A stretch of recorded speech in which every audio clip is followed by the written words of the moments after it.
Hey everyone, my name is Wes from interactiveenglishvideos.com, and today I have a vocabulary lesson for you, but it's also a lesson to help you improve your overall English fluency because I'm going to talk to you about these words right here, and they are very important transition words. They are all adverbs, and we use them quite often because they make our speech and our writing much easier to understand. So let's make it easier for you because right now I want to put them in groups. So we have two groups, and that first group, however, nevertheless, and nonetheless, those adverbs are used to contrast two sentences, and you're basically emphasizing how two statements are different. The next set, which is in addition, moreover, and furthermore, are used to add information. You're adding information to something that was previously said. Now, often these words are interchangeable, but it's very important to know, well, how often we use these different words, where in the sentence you can use them, and if that changes the meaning at all, as well as any of the slight differences between these words, which there are some, and I will get into that a little bit later. The one thing I hope that you notice, even though these words may be interchangeable, is that I continue to use different ones. And that's really important because when you're speaking and giving a presentation, or if you're writing an essay, it's likely that you will need to use transition words multiple times. And you don't want to just use the same word over and over again. It's also important to know which one to use and which one is more effective, because there are some slight differences, and that's going to help you become a more effective speaker and a more effective writer, which is how it all ties into English fluency. But one thing I want to point out is that all of these words are a bit more formal because, as I said, you might use them if you're giving a presentation or you're writing an essay. However, some are more formal than others, and that's what I want to talk to you about right now. So let's begin with these words right here. However, nevertheless, and nonetheless. These words, these adverbs that we use to contrast two statements and say how things are different. So let me give you an example. I could say, I love the spring season. However, I always get allergies, all right? So I'm using however to contrast these two different ideas because I love springtime. It's wonderful, it's great. However, I get allergies. It's something that I hate. I don't like just when I'm coughing and sneezing all the time. So this is a very useful adverb that I can use to contrast these two statements. Now, I used however because this is definitely the most common adverb that you can use if you want to contrast. And because of that, it's probably not the strongest as well. So in the case of, we're talking about spring and allergies, it's more conversational English. Now, I could use nevertheless. It's interchangeable. I could say, I love the spring season. Nevertheless, I always get allergies. Some people might think it could sound a little awkward, and the reason for that is because nevertheless, it's more formal. It's more formal than however, which means that it's not as common. You are not going to use or hear this word as often as you would hear or use the word however. Nevertheless also really emphasizes the difference. So it provides a bit more emphasis than however.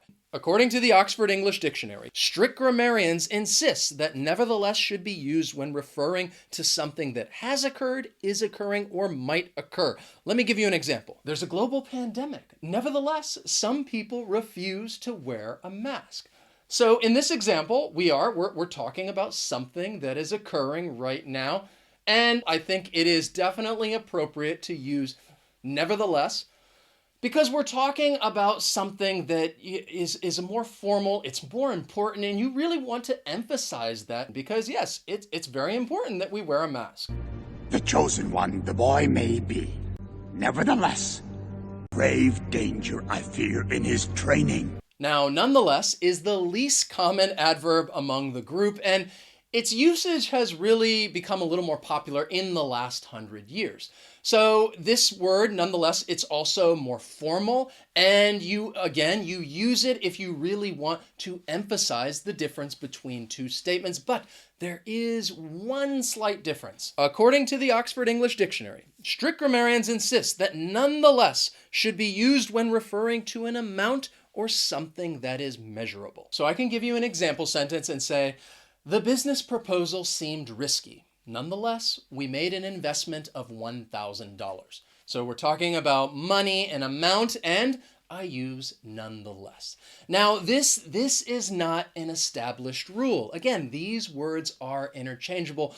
The main thing that I want you to take away from all of this is that however is the most common transition word if you want to contrast two statements. And nevertheless and nonetheless, they are more formal and they are going to give a little bit more emphasis when you want to say that two statements are different. Another thing to keep in mind is that these words typically come at the beginning of a sentence, but they don't always have to. They can come in either the middle or the end of a sentence. Let's go back to some of those examples that I just talked about. There's a global pandemic. Some people, nevertheless, refuse to wear a mask. So in this case, you will need two commas around the adverb so that the punctuation is correct. But if you're wondering, well, what's the difference between using it at the beginning or in the middle? I would say that it's not as strong. That if you're putting the adverb at the beginning, you're giving that difference a little more strength. In this case, putting it in the middle, you're kind of saying it as a matter of fact. You're not really trying to highlight that there is such a huge difference. Or I could say the business proposal seemed risky. We made an investment of $1,000 nonetheless. All right, so here I put the adverb at the end of the sentence. And again, in this case, I think it's not as strong, and this would certainly be less common. The reason why I think people will do this, especially in their writing, is more for just sentence fluency, because you want to structure your sentences in a variety of ways, and you may not always want to put the adverb at the beginning. It's good to switch things up now and then. It makes reading more interesting. Now let's look at in addition, moreover, and furthermore. So these words are used when you want to add information. In addition is the most common one, and because it's the most common, I also think it's the least assertive of the three. So let me give you an example. I can say, well, I often try to teach you new vocabulary. In addition, I use short video clips to show you how the word is used in context. So I'm adding information to what was already said, and in a way, I'm really complementing the information that I already gave you. That failure clearly stands on its own. Thanks for pointing it out. In addition, your premise is flawed. Now, moreover is, well, it's more formal, it's less common, and it adds emphasis on top of what you already said. So in this case, I think it's great if you are trying to be persuasive and you want to build on top of something that you said previously. Let me give you an example. I could say that, well, he does not have the necessary skills or competency for the job. Moreover, he is untrustworthy and lacks common decency. So in this case, I'm making a persuasive argument as to why, well, this person, it's not the right person for the job. They don't have the skills, and then I build on top of that and add that emphasis and say, probably perhaps even more important, that this person is untrustworthy, they lack common decency. So in that case, if you really want to be persuasive and you're making an argument and you want to build on top of it, moreover is a great transition word. The Klingons were too far distant to have been the attackers. Moreover, they also were apparently attracted by a distress call. Now, furthermore was a little late to the party. Just like nonetheless, it's had its popularity rise in the last 100 years, but It is less common than moreover, and it is certainly less common than in addition. But just like moreover, it is more formal, and it's going to add a bit more emphasis to the information that you're trying to add. So let me give you another example. During a pandemic, it's important that we practice social distancing. Furthermore, we should try to wear a mask. All right, I'm really pushing these masks on everyone. But you understand what I'm talking about. I'm adding more information and I want to emphasize it a little more. So in that case, furthermore is entirely appropriate. Just like those words used to contrast, in addition, moreover, and furthermore typically come at the beginning of a sentence, but that's not always the case. You may find them in the middle of a sentence after the subject. So for example, I could say, interactive English helps me improve my language skills. I get to learn new vocabulary, grammar, and pronunciation. Watching these lessons, moreover, builds my confidence and increases my understanding of the English language. So this is something that I hope that you would say, but really it's just an example to show you that you can use these words in the middle of a sentence after the subject.